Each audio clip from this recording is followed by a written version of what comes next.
I don't think there's a doctor here who can sign, you know. Of course, we always took an interpreter, or Bob always took an interpreter with him. But that means you have to plan for it. And if something comes up for you, you're you can't get an interpreter at an instant. If your doctor can't understand you, your counselor can't understand you, and you can't understand them, what is the point?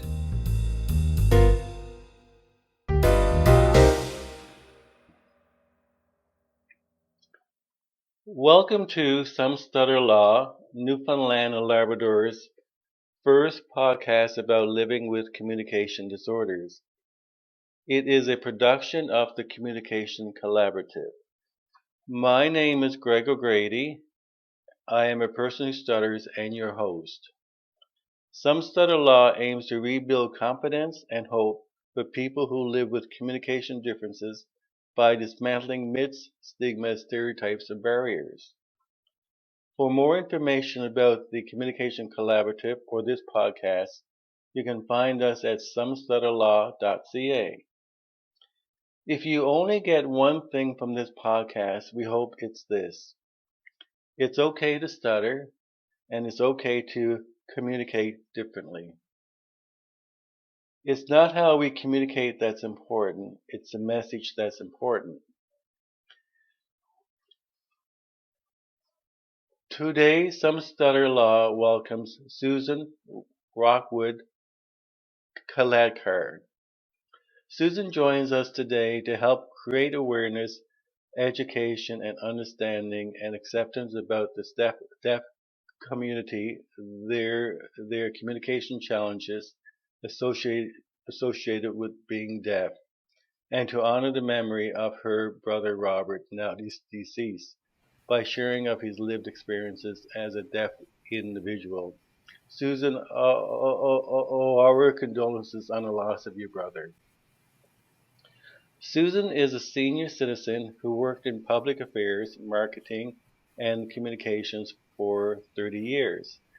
Susan was born and raised here in Newfoundland, but spent most of her working life in Saskatchewan. Susan and her husband moved to Sunnyside in 2008. She served as a town councillor there for 8 years. They moved to St. John's area in 2017. Robert Rockwood, Susan's brother. Susan had always called her brother Bob, but many knew him as Robert. He was born in Woody Point, Bombay, in 1941 while his father was serving with the Newfoundland Ranger Force. In 1943, while in Nain, Labrador, Bob and his younger brother Dave came down with whooping cough, which turned to meningitis. As a result, Dave died and Bob lost his hearing. At this time, there was not much in the way of medical care in Nain, so Bob was transferred to the American Hospital in Goose Bay. Bob stayed there for about 3 months, but they were unable to restore his hearing. Then the quest for Bob's education began. There was no school for the deaf in Newfoundland at this time. Deaf children were sometimes sent to Montreal, where they were about age 10 and sometimes were not sent to school at all. As it happened, the family had relatives in North Carolina, so Bob's parents moved there. Bob went to school in West Virginia and later in Philadelphia. Their parents were not happy with Bob's progress, so when when he was age 10, they decided to move back to Newfoundland and take their chances with the public school system. Bob then started in Newfoundland in grade 4 and graduated at 17. He then went to Khaladkar College, now University in Washington, D.C. At the time, it was the only deaf university in the world. Bob graduated with a degree in commerce and then went back to Statistics Canada in Ottawa. After retirement, he returned to Newfoundland Upon returning to Newfoundland, Susan and Bob got to know each other again. During this period, Susan became more familiar with the daily challenges faced by deaf people. It was a shock to realize how little had really changed. But before we begin, to help our listeners who are unfamiliar with this area, I did some initial research in this area. The deaf community is not a single society with one purpose which one can sign up for. It is a diverse meeting of individuals who come together for many purposes, but who share some basics of experience, communication, and commitment. The communication will be in sign. The commitment will be to support other deaf people and to have a place to meet. There has been discussion in the past on the extent of deaf community. It has become clear that it is not helpful to try to define the deaf community in terms of pathology. The medical educational definitions of loss and lack of abilities do not adequately describe the nature of the community. The most effective definition provided is the deaf community compromises the deaf community comprises those and hard of hearing individuals who share a common language, common experiences and values, and a common way of interacting with with each other and with hearing people. The most basic factor determining who is a member of the deaf community seems to be what is called attitudinal deafness. This occurs when a person identifies herself as a member of the deaf community and other members accept that person as part of the community. Deaf, hard of hearing, or deafened are the most acceptable terminology. The inappropriate terms are hearing impaired, deaf and mute, deaf and dumb, and hearing handicapped because many people find them offensive. So, welcome, Susan, to Some Stutter Law. It is great to have you with us this morning. Susan, can you share share a little about Bob to our listeners? What was Bob like as a human being? What was Okay. his qualities? Okay. Well, first of all, thank you for having me. Um, um, Bob grew up here and he went to school here, and he did very well, especially like in terms of the times and the fact that it was not really very usual for deaf people. And in fact, for Newfoundlanders as a whole to even graduate from high school at the time, there was a lot of people who didn't get that far. So he did very well, and he was a really intelligent fella. And he was involved in the deaf community here and again in Labrador. And even though he went to school for the deaf, I'm sorry, and even though he went to public school, he did identify as deaf. He was involved with the deaf community, and uh, he signed, but he spoke as well. But sign language was his preferred method of communication. And when he was in Ottawa, he had a lot of involvement with the deaf community there. Um, I wonder if I can share a little story that I'd like to start with, if you don't mind. Um, Oh, of course, definitely. okay, I don't know if your listeners have heard of Helen Keller, who was a deaf blind woman. And I guess she would have been born maybe around 1900. And she was in her home. She was really fairly almost feral. I mean, she had no training. Didn't Just it was hard to get her to do things, and so the family was well enough off to hire a woman named Annie Sullivan to work with Helen. So she became Helen's uh, teacher and good friend throughout her life, and helped Helen along the way. And Helen ended up getting several degrees and doing very well in life. Um, One time she was asked if she had a choice between her hearing or her sight, which she would choose. And her answer was hearing. And the reason she gave was that sight connects you to things and hearing connects you to people. So that really rang a chord with me. I only read that a few years ago.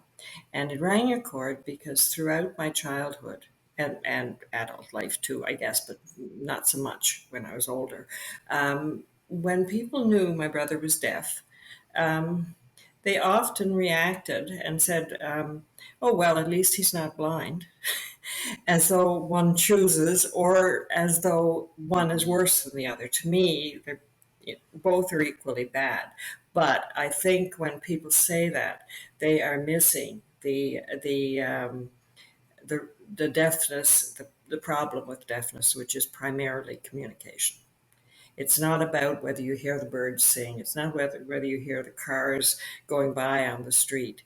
It's about whether you can talk to your mom, talk to your dad, talk to the people you work with, and be able to understand what is going on in your world that's important to you. Um, Mm. I guess that's all I'm going to say about that, Greg. Could you can go and ask me a question Uh, now? okay. Well, thank you for Yeah. sharing that story, Susan. Appreciate that. Susan, in your introduction, you mentioned that upon Bob's retirement and return to Newfoundland, you both got to know each other again, and during this period, you became more familiar with the daily challenges faced by deaf people. Can you elaborate more about this for our listeners? Yeah, well, I accompanied Bob to various appointments, but although with anything that was medical and everything, that I always took an interpreter. It it's important not to have family members interpreting for deaf people in an environment like with a doctor, with a lawyer, any of that sort of stuff. But I did, of course, interpret if I had to go to the insurance company or if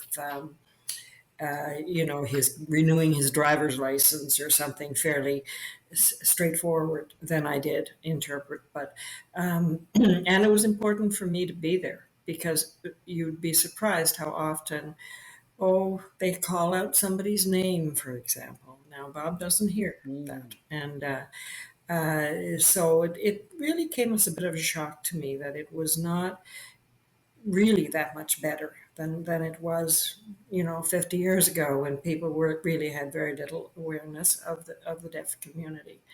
Um, that those are the kinds of things that he encountered on a daily basis, and I remember thinking, my gosh, how do you even move to a new place? Because anybody who's moved knows that you have a lot of challenges, like, oh, getting your TV connected, and there's a lot of stuff that you have to interact with hearing people, and the hearing world does not really accommodate deaf people very well.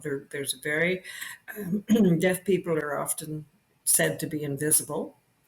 I would add that they're also inaudible a lot of the time. Um, they if they're dealing with somebody like a plumber or some sort of contractor, they won't likely have an interpreter unless there's a friend or a family member who will be there for them. And often these people think that a deaf person should be able to lip read. Well, my brother could lip read, but that only accounts for about 20% of what is said. It doesn't account for mm, 100%. not anywhere near it. And I would add that from the other point of view, the person who is talking to the deaf person, they probably only understand 20% of what the deaf person is saying. They may think they understand, but they don't. Mm. Okay. I have some. Okay. Go ahead. Oh no, no, Susan. Okay. You want me to go on because I do Um, have a few, sure. Yeah. a few, Oh, sure. few Definitely. I have Definitely. I Yes. have listed a few examples of things. Um, Oh, of course. Definitely. Continue. hmm? Pardon me? No, Yeah. no, Um, continue. Continue. yeah. Um, oh, okay. One, now there are some big examples, and then there's a couple of everyday examples. The big example I'm going to use is that I got involved in uh, promoting the 911 emergency number for deaf people because they were not able to access that through cell phones. That seemed to be a really difficult problem for our emergency measures people. And they could access it through their telewriters, their landlines. But by this time, people like my brother had realized, well, why do I need a landline? I can't hear the phone ring. I can't talk on it. So a cell phone allows me to text and I can take it wherever I go. So that seemed logical to him. But it really took several years for the emergency people to be able to allow cell phone communication to dial a 911 number. And I used to get up at the town meetings, municipalities meetings, and talk about how we seem to be able to uh, figure out how to help ducks out of ditches, through our cell phones. Like there's all kinds of apps for everything, but this was an important app that needed to be done. Like I said, they did eventually solve it, but it really was kind of a shock that it took so long. Um, okay, now on a more daily kind of basis, here's an example. When Bob was in St. John's for about a year, he moved and he neglected to tell the his car insurance company that he was moving. And he had, however, told them that they could contact him by his cell phone and essentially text. Well, they didn't. When he moved, he didn't give them a forwarding address, so it's that's on him too. But they tried to phone him, and of course he didn't hear any phones ring. They didn't text him.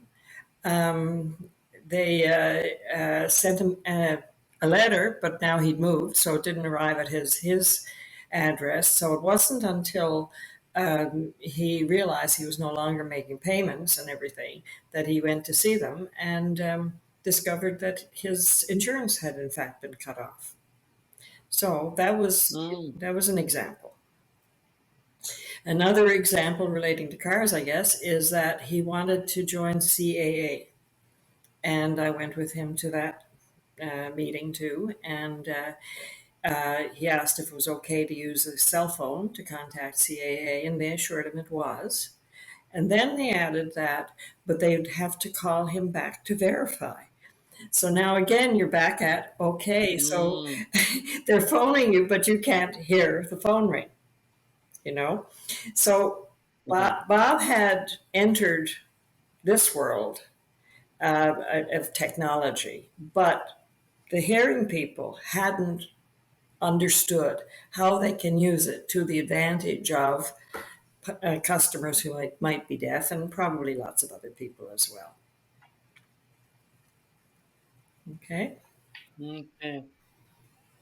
Susan, you you also mentioned in your introduction that you were shocked to realize how little really has changed. Would you elaborate on this? Well, I'm not sure I'm an expert. I mean, I'm not certainly not an expert on what's happening with deaf people, and I would say, in the last 10 years, I have seen some improvements. But issues like education. There's no deaf school here now. Kids are mainstreamed. Okay, now that probably sounds really great, and it probably is good for some children, but I'm pretty sure it's not going to be good for all children. I heard a lot of discussion in the deaf community and among interpreters who talked about them not getting very much one-on-one time with people who could, help them, and that the teachers were not really trained in deaf methods, and certainly they won't be if the child is moving from one class to the next, like as they grow up and everything. I've also heard that there are places outside of town where they're no longer going to school. So I throw that out because I don't know for sure, but that is what I've heard, and I have also read, about some of the problems of teaching deaf children when they went, by people who are just ordinary teachers and do not have. I mean, they might have a class or two, but they're not really well trained in this field. Now, I hope that things are changing, but I'm always afraid that when it comes right down to it, it becomes a matter of dollars, and I'm pretty sure Mhm. that a lot of people in power might think, well, we can save money on this, and mainstreaming is it's talked about in terms of inclusion, okay, and some deaf kids might be included, but I'm pretty sure that not all of them are. Some of them will probably be fairly isolated in their world, not having people to talk to in their own language, which is sign language. So, again, I don't want to go off on that too much because I really, I hope I'm not saying things that are not factual. I think that I haven't seen. I did look for some statistics on schools, but I just did not find anything. So now that's Mhm. deafness or that's school, and there's also employment. Employment rates, I'm sure, are still high, but again, I couldn't find any real employment rates. And but from my reading and my discussions, I feel that there's still a high rate. It used to be, I think, when Bob was younger, it was probably around 80% unemployed, but I think it's better than that now. But I would expect it to be still maybe 30, 40%, somewhere around there. Mhm. And there's the underemployment as well. People who um, get degrees, and again, an example could be that you might have had some people who qualified to teach in a school for the deaf who were deaf. Now there will probably not be a place for them to work. So there's that.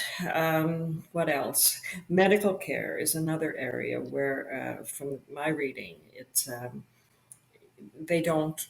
Deaf people often do not go to doctors unless they really have to. So they're not as tuned in to the whole medical system of being there for checkups and maybe going when they should. Instead, they end up in emergency rooms more than the average person. So I know those things are Mm. still on the go, and I suppose when I said that I was shocked, I guess I thought that people would have more awareness. Like I've felt so often I feel like saying, "What part of deafness do you not understand?" You know, like when Mhm. Of course, yeah, I definitely. mean, like when you realize, well, he can't hear a phone. Yes, he gave you his phone number for texting. You should have written that down and underlined it a few times so that you would have a way of contacting him. He was a customer of yours, but that doesn't happen Mhm. very often. Um, so there's that, and then there's, I guess, the big issue for me has been the issue of personal care homes and long term care homes. Because that's when Bob in 2016 he had a stroke, and at that point we started looking into a home. and uh, he was approved. Well, not just approved; they recommended that he be put in a care home, and he was on. It was the first come first served basis, so you had no choice really. It was wherever a bed came up. Now within a certain Mm-hmm. region, so he was placed in Carbonear. I was in Sunnyside at the time, and there were times when I would have to take him to St. John's to an appointment, and I always came with him, and I always arranged um, uh, for interpreters to be available as well. And so it would take me an hour and a half to go get him, an hour and a half to bring him to St. John's, and then the same back again, which was not really necessary, you know. Um, One of the things that they should have looked at, which I don't think they did, was that there were no interpreters in Carbonear. Now, the interpreters from St. John's would come out, but if you have an emergency, that takes a while. You're not going to get there very quickly. Mm-hmm. So it was a bit of a problem.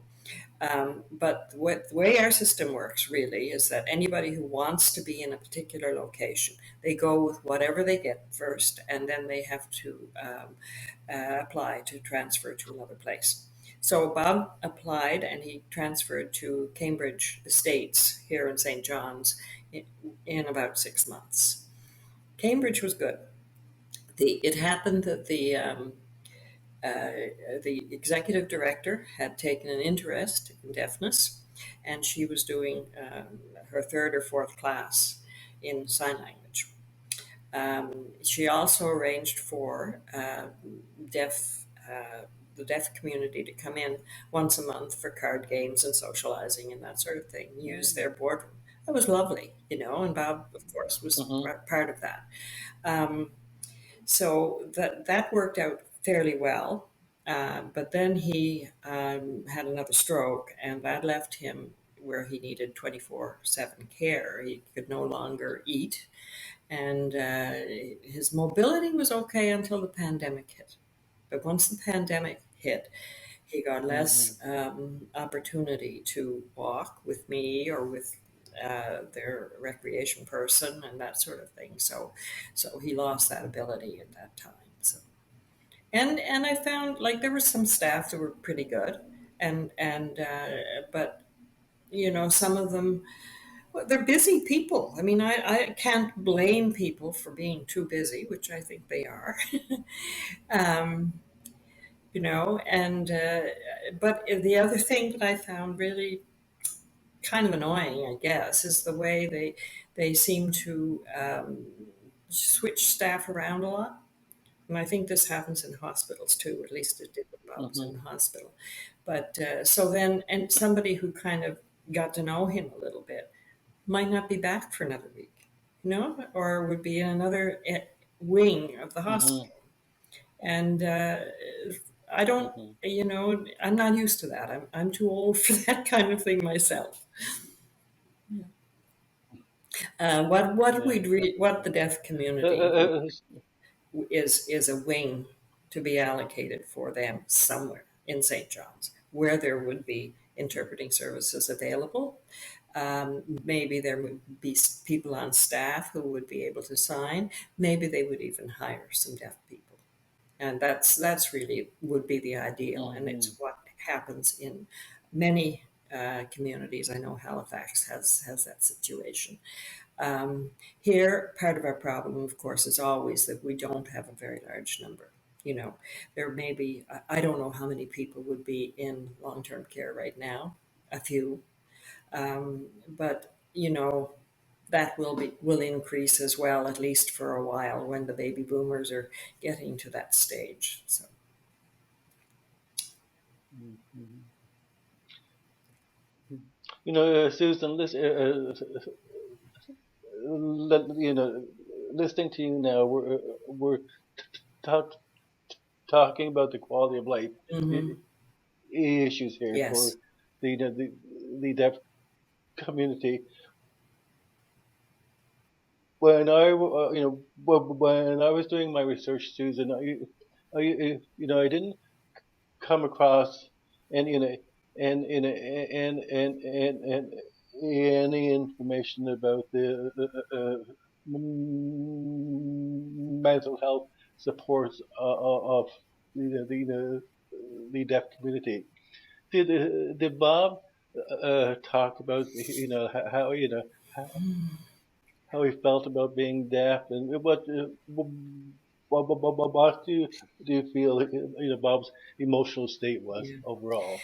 When we're talking about mental health and well-being, not only for Bob but Yeah. for, for the the community as a whole. Well, I mean, I have done a fair bit of reading, over the years, and definitely that's an area that has been talked about, and similarly to the medical in general, deaf people are not really well served. I mean, doctors. I don't think there's a doctor here who can sign. You know, of course, we always took an interpreter, or Bob always took an interpreter with him. But that means you have to plan for it. And if something comes up for you, you're you can't get an interpreter at an instant. But mental health is certainly the same issue. That I know Bob did see a counselor at one point in when he was in Ottawa. I don't think he found it very useful. And I think, certainly for mental health, communication has to be a very key issue. If you can't communicate to your, if you, if you can't, if he can't, if your doctor can't understand you, your counselor can't understand you, and you can't understand them, what is the point? you know so I think you would find that if you can get your hands on some statistics, I think you would find not a huge large number, but I don't know what it would be, but I do know it would be higher than the average hearing person in terms of getting not being able to get help when you need it. So that I know. I think the figures that come to Hmm. my mind is something like 10 or 15%, but I don't. I think again, Hmm. if somebody could really challenge me on that, because I don't know the reality of the number of people who are not being served. Hmm. Similarly with So did Bob? go ahead. Sorry. Did Bob share share share his share thoughts about about being deaf with with you, Susan? What was his feelings about being Well, a deaf? lot of deaf people feel that it is their culture, and that they're okay with it. And I think that Bob was in that category, that he didn't. I mean, we when he was young, my parents, tried their best to find any kind of help, like cochlear implants weren't available, but hearing aids were, and but he was never able to use them. He was too profoundly deaf, and they didn't help him much. All the most he could hear, I think, was the loudest sound. He might get a slight noise out of it in one ear. Um, so yeah, he didn't seem to be upset anymore, but I guess I do know that he must have been not included. Like, I mean, there are a lot of things like that, but those are not entirely mental health things. But, for example, when he was in Ottawa, I don't know how he managed to be included in things that might have involved meetings and that sort of thing. And it's very rare for, although I think he would take interpreters with him if it was important, but that's not on a daily basis. That's once in a while. So he would have certainly, he talked about mental health as an issue, but he talked about it more among the deaf people. He didn't talk about it with me, about himself. I mean, I assumed that he would not talk to me. I was a sister, and that wasn't something he would probably he was too private probably to do that. And but it, I'm Mm-hmm. sure it was an issue. I even think there may have been issues relating to, like, he spent 2 or 3 years at a boarding school when he was young, and he had alluded to some incidents there, which is part of the reason my parents didn't want him to go there, right? But it's sort of like we've heard about residential schools. Well, again, the deaf community, their deaf children are very vulnerable to any sort of um, thing like that. And he kind of suggested to me that that was going on there, but I never really talked to him about himself in a personal way like that. Mm-hmm. You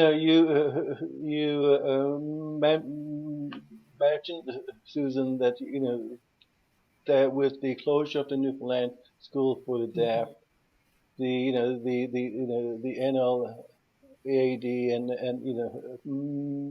members of the deaf community have a number of concerns regarding education of children. Some of these concerns relate to who will be teaching preschool children sign language, who will be monitoring the progress of deaf children in inclusive education. This monitoring must include academic, social, extracurricular activities, as well as the child Yes. satisfaction and placement. Yeah. Other other concerns is the quality of interpreters, qualities of teachers for the deaf, quality of student assistants, and the deaf role model. So really,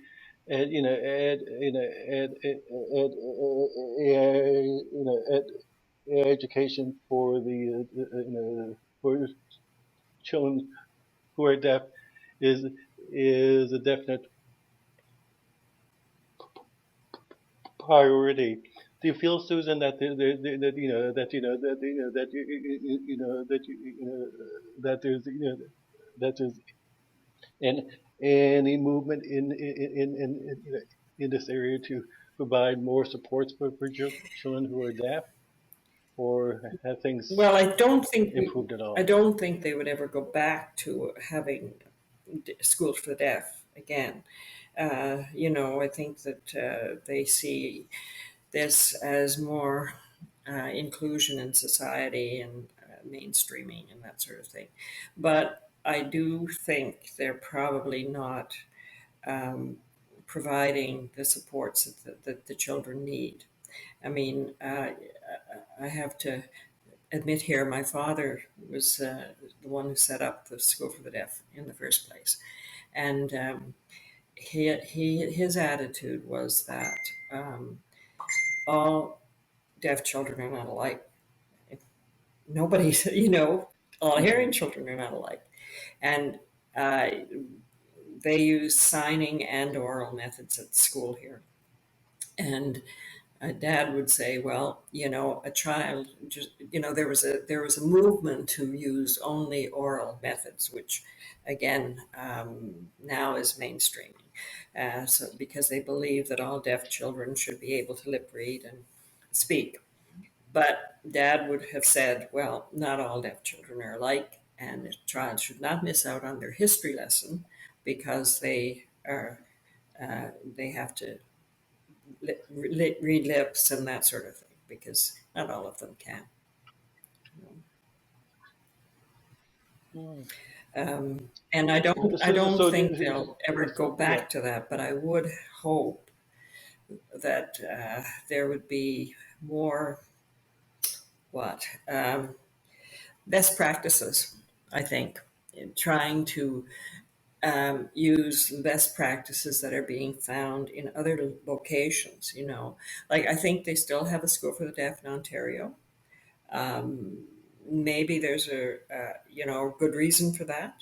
Just because they may have 50 children and we may only have five, but should those five be miss out on what the other children are learning in school?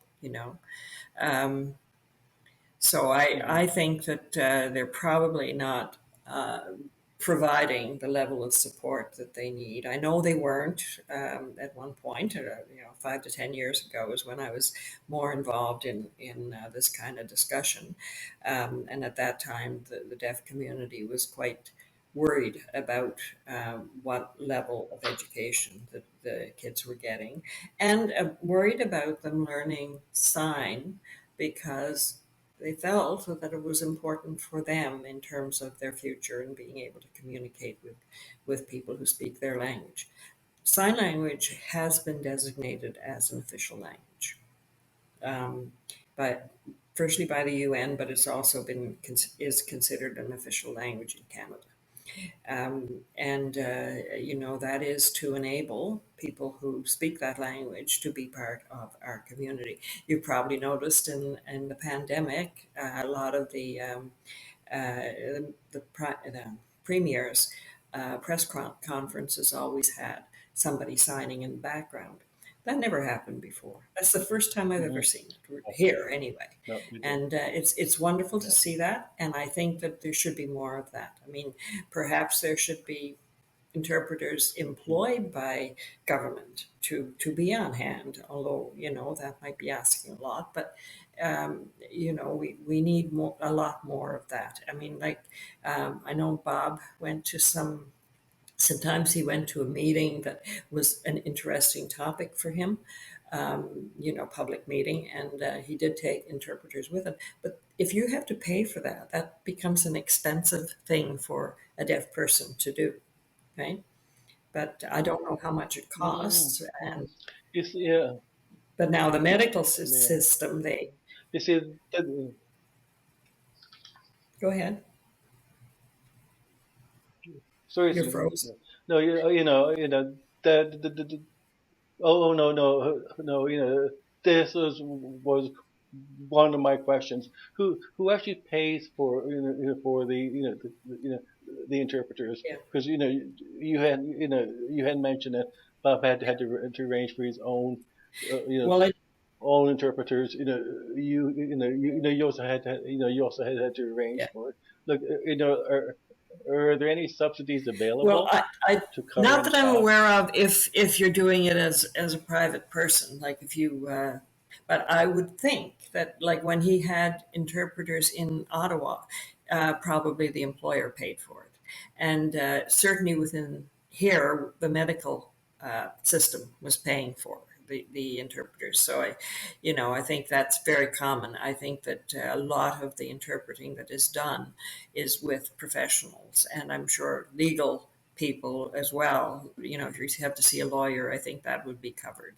But if you, as if you're interested in, let's say, long term care homes and you want to go to a meeting about it, and it's just a public meeting where they're asking the public to contribute, I don't think unless they choose to have it available, I don't think the deaf person it wouldn't be there unless the deaf person brings an interpreter.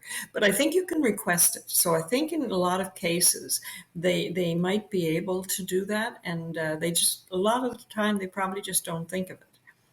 I mean, it could be a crazy topic. Mm, It could be anything, and they wouldn't necessarily think, oh, there'll be a deaf person there. You know? mm. So how did you arrange for for an interpreter for Bob when he was in long term care? Did you have to go to? I mean, did you pay out of your own No, pocket no, or? no. It was always like I would just phone up the interpreters and I would tell them what it was for, and I'm sure it would go on a bill Okay. to the medical system. It would be covered that way. So it was Oh, never okay. never an Okay. issue for us. I see what you're But it, saying. like I said, it could be if you were, I Okay. don't know, having a insurance company. I didn't consider bringing an interpreter to the insurance company, but Bob had me to go with him. Now, I mean, a lot of deaf people wouldn't, right?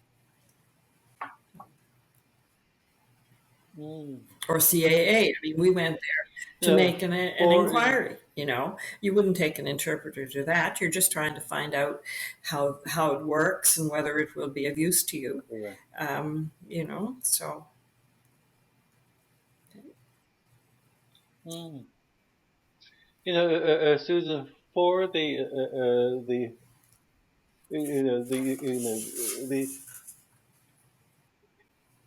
hearing com- community, what is what things do you feel that that we need to know about the deaf community? Well, what would be some of the key areas that we need to know?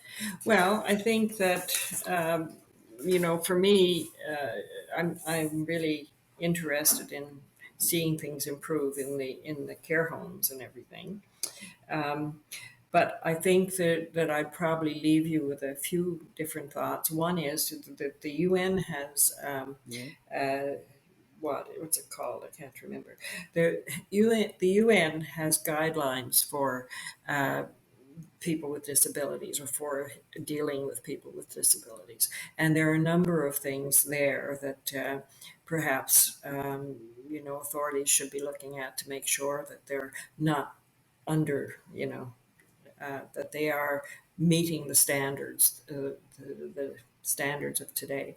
Example would be, I doubt very much that the care homes have those blinking lights, which is what a deaf person would have in their own house in case of fire, right? Mm-hmm. So I imagine that's something that, I mean, I think that care homes probably just figure, well, the staff will get them up and going and everything like that. But this is an emergency situation, and they should really make sure that they have everything that they should have. Might also be the business of public meetings of having an interpreter available and maybe on a screen. It depends on how big the meeting is. But I think we need to give a lot more thought to uh, providing the information to deaf people and maybe collecting information and trying to find out more about how things are going. Like, I really have had trouble trying to find statistics about mental health, for example, and talking about that. And I don't even know how you know if you're deaf, and how do you know this is a serious problem? Most of us have trouble, mental trouble of some sort, but it's a sort of thing. Like, I think a lot of things for deaf people probably go under the radar. I remember a fella down the street from Mm-hmm. me who had a lawn that was just terrible, because, and everybody was talking about it because he had too many weeds and everything like that. But I thought, well, how does he know, A, that they're concerned about it, and B, does what to do about it? So and I think that when it comes to the workplace, for example, a deaf person may not be as included as at coffee clutches and things like that, partly because the interaction is more difficult. Um, I mentioned technology, and I really can't understand why it doesn't seem to be a lot better. I do think that it's improving for the younger people. I think that older people probably don't have the technology skills that the younger people have. So I'm kind of being optimistic that it's not quite the same for people who are, say, under 50 or under 40 today. Um, but there's lots of like, for example, a coffee clutch. Why couldn't you like? There are speech to text apps, and there are text to speech apps. So they should be able to work it out, and through being able to use the technology to advantage. Um, let's see, and I think Mm. basically we really need a more assertive campaign about deafness and how a person can help with people who have who are deaf.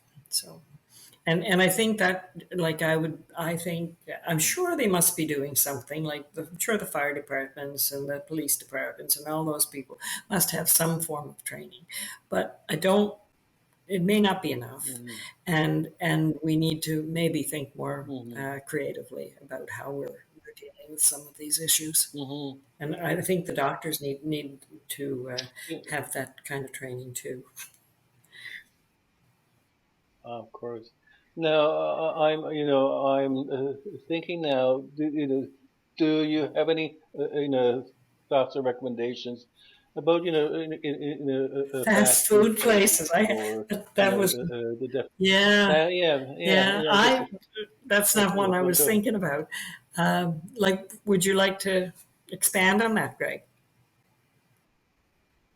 Yeah, yes, Susan. I mean, for a person who stutters, just you know, just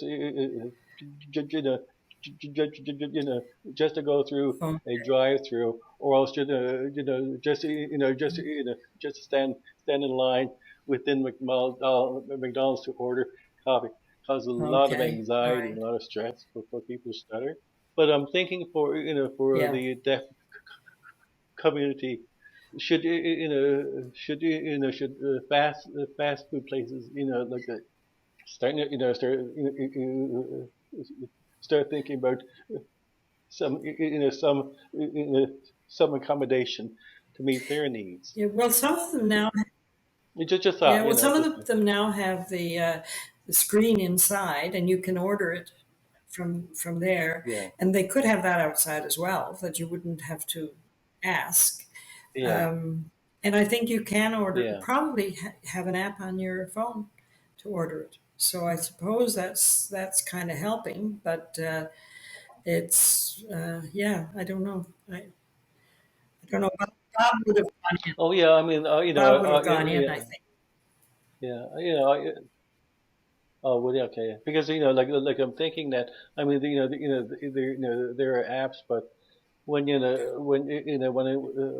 to do a Yeah, change or if you want something yeah, different in your coffee, for example. So I mean that creates a stress. lot of Yeah, other issues as well. yeah, Yeah, a lot of yeah. stress as well.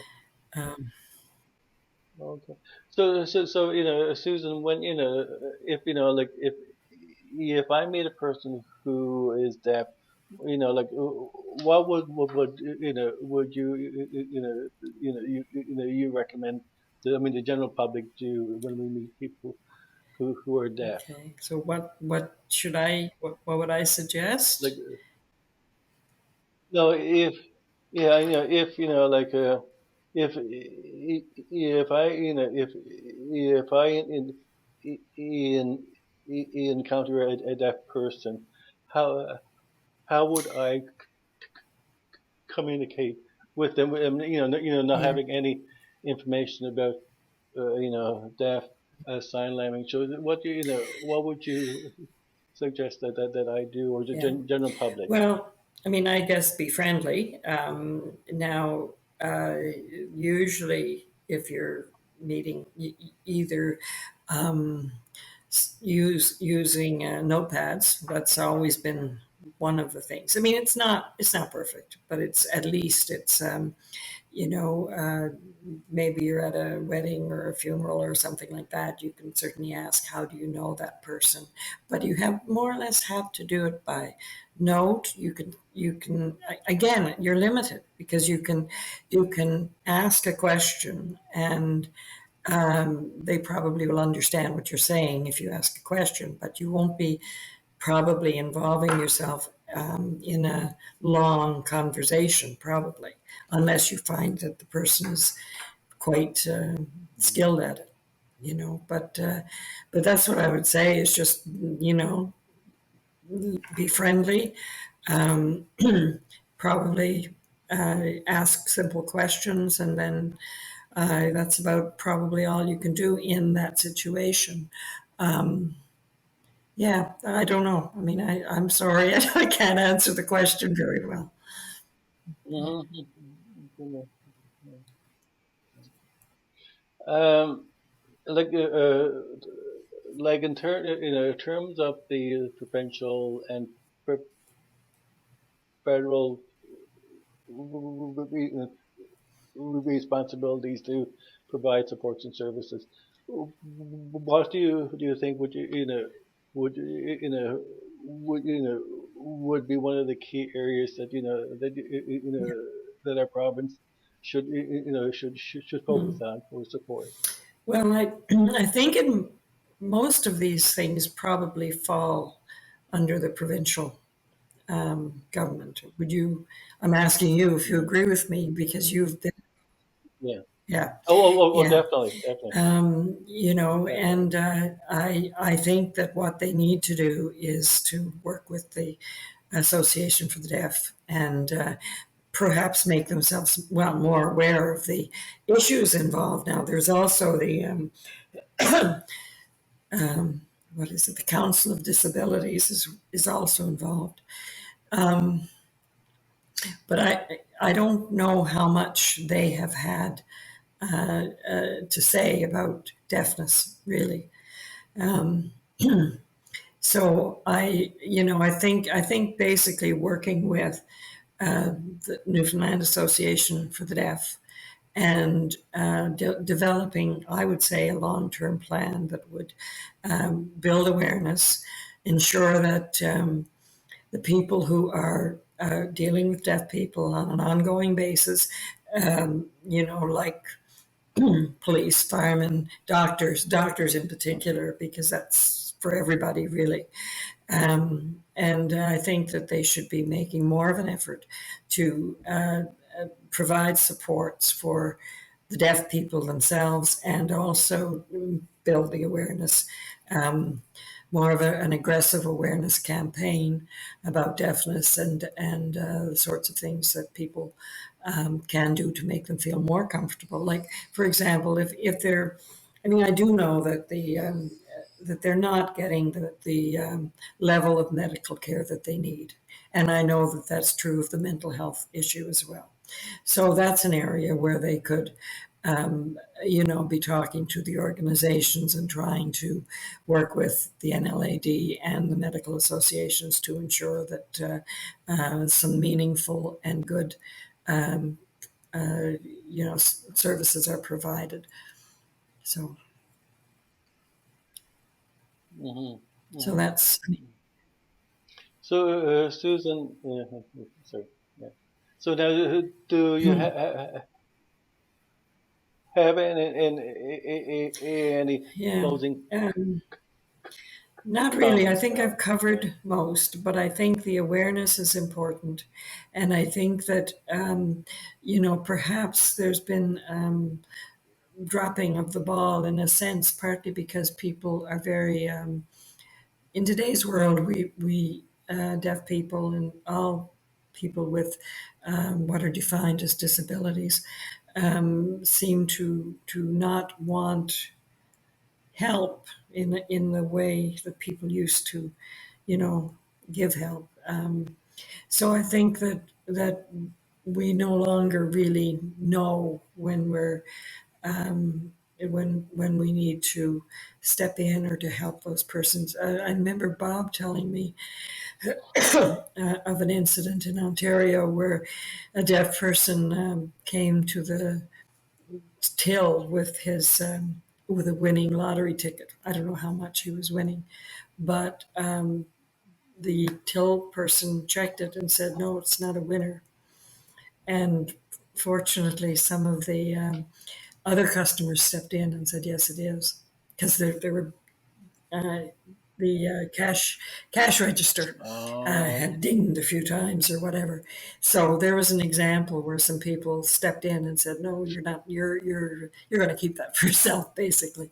So I mean, those stories get around when things like Okay. that happen. So I don't think it's a usual occurrence, but it did happen. Mm-hmm. So I Mm-hmm. think trying to build awareness that of being what friendly, helpful, but not overbearing. and trying to somehow identify that. I don't know how long it would even take to develop that type of an awareness campaign, but I think it's needed for sure. And I think it's one of the groups that has not been given a lot of attention in terms of what they need today. And again, the technology stuff is really should be Hmm. front and center here with deaf people. I mean, it's not that's not magic.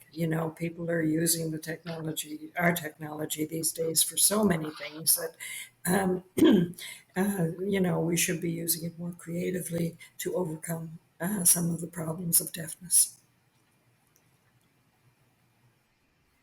Hmm. Hmm. Susan, thank you very much for your time this morning. And I mean, just being a guest on some sort of law, you you know you have helped to create awareness about Yeah, the deaf co- community as well as to av- av- you know advocate for support and services for yeah, this community. And so I mean this this this this is a big step forward creating awareness. So thank you know okay. thank you Thank very you, much, Greg. Susan. And I guess I do have one more little thing, and just to say how important communications are to all of us. Like, we're all primates and we love to be in a group. And isolation isn't a great thing for many people. So, anything that aids with communication is really Definitely, a good thing. definitely. Yeah, and I mean, and this, this is the primary, focus of Thank you. some study law is is you know is to bring awareness about communication disorders. So Susan, thanks again, and we will have you Thank back you. for sure. Thanks very much for everything. Okay. Okay. Bye bye. Okay. Okay. You're welcome.